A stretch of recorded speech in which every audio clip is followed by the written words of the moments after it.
Vocês acabaram de conferir a primeira parte dessa que é a última etapa da estreia do nosso quadro Fora da Caixa, né, com as 3 atletas. Essa semana uma proposta, um desafio mais radical, né? Parapente, vamos ver como é que elas vão sair, principalmente vamos ver se eu tomo coragem para pular, né? Olha, nós estamos aqui no nosso estúdio e eu estou recebendo a visita do Dr. Jorge Tadeu Rogas de Oliveira, ele que é da Home Life, Dr. Jorge que é formado na Faculdade de Ciências Médicas de Santos, também fez residência no Hospital Ana Costa em Ciências Médicas, também em Medicina Intensiva, MBA executivo pela INSPER de São Paulo e pós-graduado em empreendedorismo pela Bobson College de Massachusetts, nos Estados Unidos. Dr. Jorge, prazer tê-lo conosco aqui. Obrigado pelo convite, é sempre um prazer estar aqui para a gente conversar um pouquinho. Interessante, né, Jorge, que a gente combinou esse nosso bate-papo quando ainda não tinha sido votada a lei, né, essa lei que é de 1998, tem quase 20 anos, né, mas ressuscitaram a lei de terceirização, que ampliou muito, né, a possibilidade de terceirização para qualquer área de atuação, inclusive para a área médica, área de saúde, né.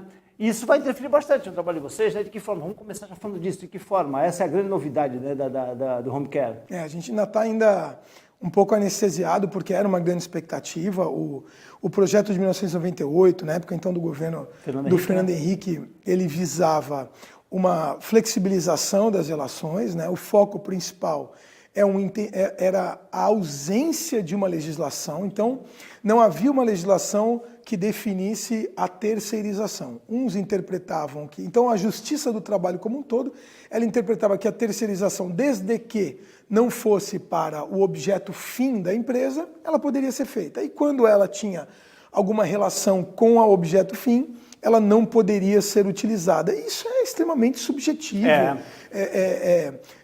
Porque nem todas as empresas têm um objeto fim, né? Ela tem várias. Exatamente. Né? Então, na saúde era isso, né? Então, isso tornava o segmento que eu já atuo aí há mais de uma década o que a gente chama de insegurança jurídica ou incerteza jurídica. Não se sabe. Depende muito da leitura. Depende muito da interpretação, juiz, né?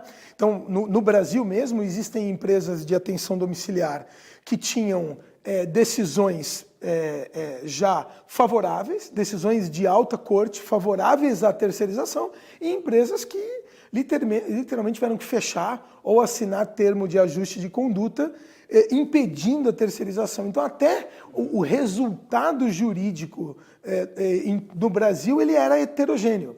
Então, a regulamentação, ela pelo menos, ela torna a regra única. Porque agora, definitivamente, né, essa lei permite, inclusive, para o objeto fim. Né? Sim, por exemplo, uma escola pode terceirizar o seu corpo de professores, por exemplo. Acho que isso é o exemplo que ontem a mídia usou de forma bem emblemática. Né? Mas a gente sabe que essa lei, o foco dela não era a atenção domiciliar, ela é gigante, porque ela envolve a indústria, a cadeia produtiva brasileira. E, no caso da prestação de serviço de atenção domiciliar, ela acaba organizando essa incerteza jurídica. Na verdade, existem aí opiniões controversas aí na abrangência da lei. Ela, como eu disse, acaba afetando e autorizando qualquer área de atuação.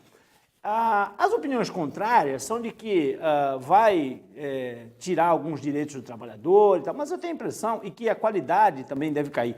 A impressão que a gente tem, né, num primeiro momento, pelo menos numa análise superficial, a lei acabou de ser aprovada e deve ser sancionada pelo presidente Michel Temer, é de que, ao contrário, né, porque o tomador, que é aquela pessoa que contrata a terceirização do serviço, ele seguramente vai querer um trabalho bem feito, né? Porque senão ele está comprometendo a própria empresa. Vamos pegar um exemplo especificamente da Home Life. Sim.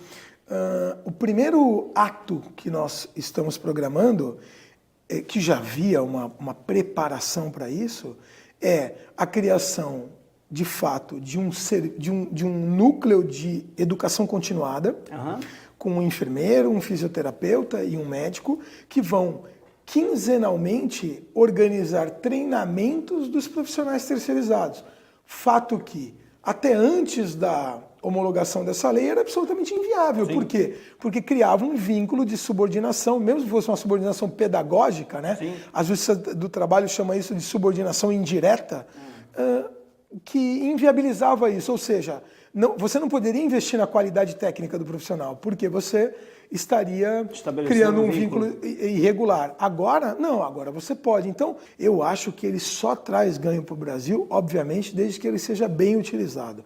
A gente tem que lembrar que, infelizmente, nós estamos num país onde existe a corrupção política, mas também existe a corrupção do empreendedor, a corrupção do prestador de serviço, do tomador. O Brasil, ele tem que ser passado a limpo em todas as suas esferas, não é só na política.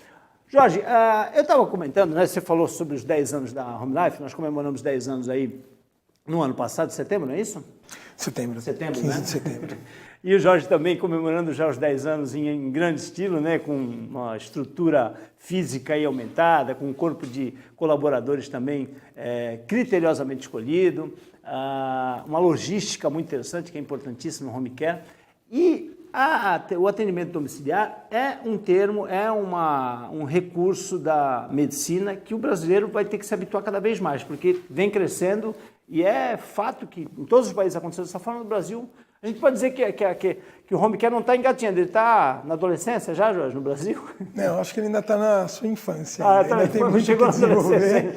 Eu acho que assim, Pedro, eu acho que existem 2 pontos muito importantes em relação à assistência domiciliar no Brasil. Em primeiro lugar, ela precisa amadurecer.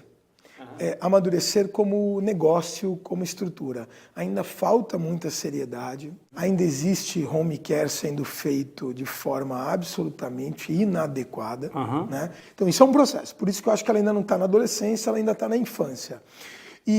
Mas do ponto de vista de mercado? De mercado, o mercado ele é pujante, né? O mercado, porque existe uma demanda reprimida de leitos hospitalares, existe uma dificuldade de se expandir leitos hospitalares, né?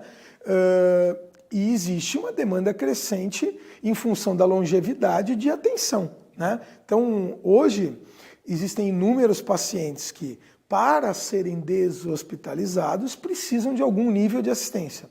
Então, não é à toa que fora do Brasil já se fala em franquia, já se fala em plataformas de compra, tudo para tentar maximizar o desempenho do segmento, né? E eu acho que essa organização legal que está acontecendo com essa reforma, com tudo isso daí, ela otimiza esse serviço, ou seja, ela vai fazer com que, olha, você quer trabalhar direito? Dá para trabalhar direito, tem mercado, tem potencial, vamos embora.